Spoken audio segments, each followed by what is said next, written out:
झालेल्या येणाऱ्या दिवसामध्ये 2 ऑक्टोबर पर्यंत आपला प्रत्येक गावामध्ये, प्रत्येक बूथवर, प्रत्येक तालुका प्लेसवर, प्रत्येक जिल्हा प्लेसवर असे कार्यक्रम घेतले पाहिजे आणि ते आपण प्रदेश कार्यालयाला कळवले पाहिजे.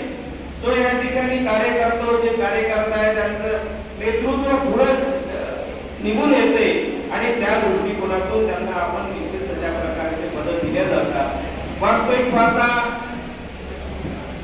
तुम्ही माझ्याकडे बघून बऱ्याचशा गोष्टी शिकल्या असाल, कारण वास्तविक पाहता आपण जर सतत काम करत राहिलो आणि पदाची मागणी केल्यापेक्षा आपल्या कार्याकडे जर बघितलं तर निश्चित तुम्हाला येणाऱ्या काळात मदत मिळाल्याची राहणार नाही.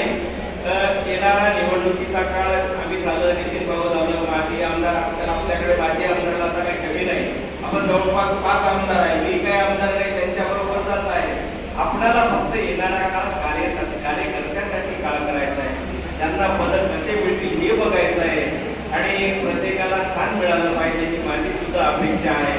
येणाऱ्या काळात उंबरखेड महागाव विधानसभा मतदारसंघाचा चेहरा मोहरा कसा बदलता येईल त्या दृष्टिकोनाने आमचं नियोजन चालू. अनेक कामं या ठिकाणी घेऊन आणण्याचा प्रयत्न या ठिकाणी आपण करत आहोत. रोडचं काम असो, सिंचनाचं काम असो, की कुठलंही काम असो, आरोग्याचं असो, या ठिकाणी आम्ही तत्परतेने या ठिकाणी करत आहोत. येणारा काळ हा तुमचा आहे, तुमच्यासाठी आम्ही नितांत या ठिकाणी काम करत आहे. या ठिकाणी पूर्ण उंबरखेड महागाव विधानसभा मतदारसंघातील संपूर्ण खेडे विभागातून या ठिकाणी आमची जीवाभावाची बांधव आली, त्याबद्दल सर्वांचे या ठिकाणी अभिनंदन करतो आणि येणाऱ्या काळात तुम्हाला शुभेच्छा देतो.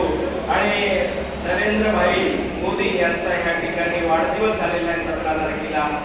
त्यांचं आयुष्य, त्यांचं पुढील आयुष्य सुख समृद्धीचं आणि भरभराटीचं जावं आणि त्यांचं जे स्वप्न आहे या महाराष्ट्राला नव्हे तर देशाला जगामध्ये प्रथम क्रमांकावर पुढे नेण्याचं त्यांचं स्वप्न सुद्धा तुमच्या आमच्या माध्यमातून पूर्ण व्हावं अशा प्रकारच्या या नेत्यांना मी मनपूर्वक हार्दिक शुभेच्छा देऊन मी माझ्या शब्दाला पुढे देतो.